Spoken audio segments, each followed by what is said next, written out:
Good afternoon, Good Shepherd. It's Wednesday, October 21st. I want to start my reflections this morning, or this afternoon now, with a few little bits of news, and then I'll shift into another mode. First is that I think many of you are aware that the weather this week is going to turn, the weekend is going to turn. It was wonderful last Sunday to have a baptism outside. And even in the brisk temperatures that we experienced. This coming Sunday, according to the weather reports that I have seen, it will be even more brisk and precipitous. There will be snow. And so we have made the decision, the wardens and I, some other folks have made the decision that we will not have in-person worship this coming Sunday. Part of it is because because of the weather issues. We are not quite ready to move back inside. We are making sure that the furnace filters are being replaced. That's supposed to be happening this week, and that will make it possible for us to be back in on November 1st, All Saints Day, which would be sort of a wonderful thing. We're also concerned that we have enough volunteers.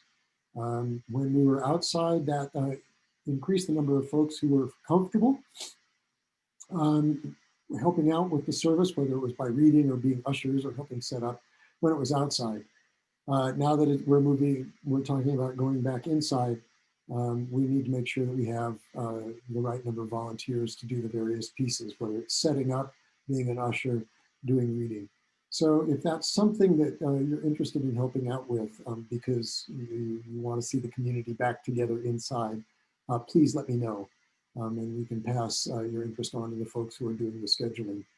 A lot of the same stuff will be in play when we move back in.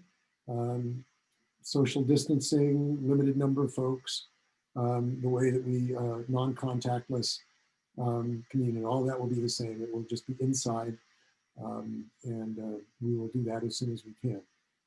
But again, we will not be meeting outside this coming Sunday or inside this coming Sunday, and that also implies that we will not have drive-by communion.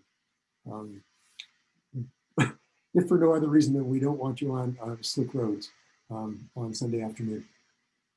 The second thing is just a reminder that the Fun Committee is doing a pumpkin carving evening on Friday night, and so the news has gone out separately. It will be again in the e-news tomorrow.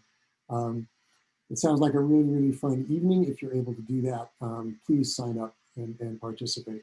The Fun Committee has done some fun things, and so this is just an appropriate October fun thing. Yeah. So to some other stuff. This morning, I was reading morning prayer, as I do every day, and one of the canticles, these are sort of songs, scriptural songs, and we use them in the Zoom worship on Sunday mornings. One of the canticles that is appointed for Wednesday, today, is canticle number 11. The title of it is The Third Song of Isaiah. It's found on page 87 of your prayer books. And I was really struck this morning as I read it, and so I want to read it, at least a portion of it, to you this afternoon. Arise, shine, for your light has come, and the glory of the Lord has dawned upon you. For behold, darkness covers the land. Deep gloom enshrouds the peoples. But over you the Lord will rise, and his glory will appear upon you. Nations will stream to your light, and kings to the brightness of your dawning. Your gates will always be open by day or night. They will never be shut. They will call you the city of the Lord, the Zion of the Holy One of Israel. You will call your walls salvation and all your portals praise. The sun will no more be your light by day. By night you will not need the brightness of the moon. The Lord will be your everlasting light, and your God will be your glory. Isaiah was writing as the exiles were returning to Jerusalem after Babylon. It was a period of hope. Again, I was really struck as I was reading this, especially in light of some of the classes and discussions I've been having with colleagues locally and around the country. And one of those is, one of the things that has come out of those conversations is that we will emerge. But the suggestion is that 2021 will be a new baseline for the church, whether it's this church or the church in general. That implying that we're not going to look back. We can't look back and compare what will happen when we sort of get out of COVID land. We can't compare that to anything that has gone before. That's a daunting suggestion. But when the Jews went back to Judea after 70 years, not just 10 months, after 70 years in Babylon, things were different. The temple that they rebuilt was a different temple than the one that had been there before.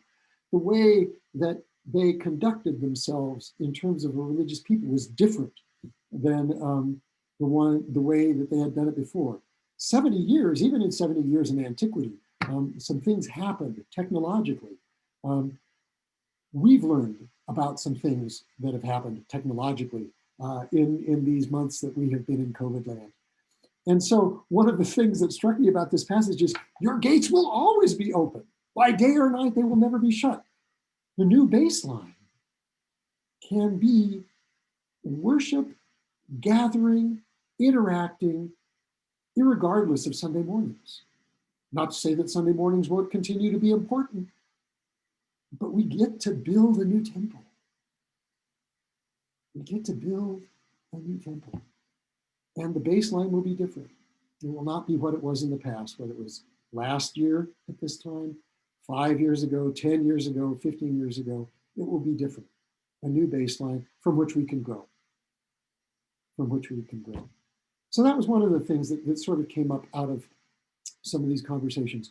The second thing, and I'm still thinking about this, and I've raised it in a couple of different contexts, is that when COVID hit, and we were forced into our basements or our bedrooms or our living rooms or kitchens or wherever we went that we could have an internet connection and be together via Zoom for church, what we did was we tried to figure out how to take church and do church online.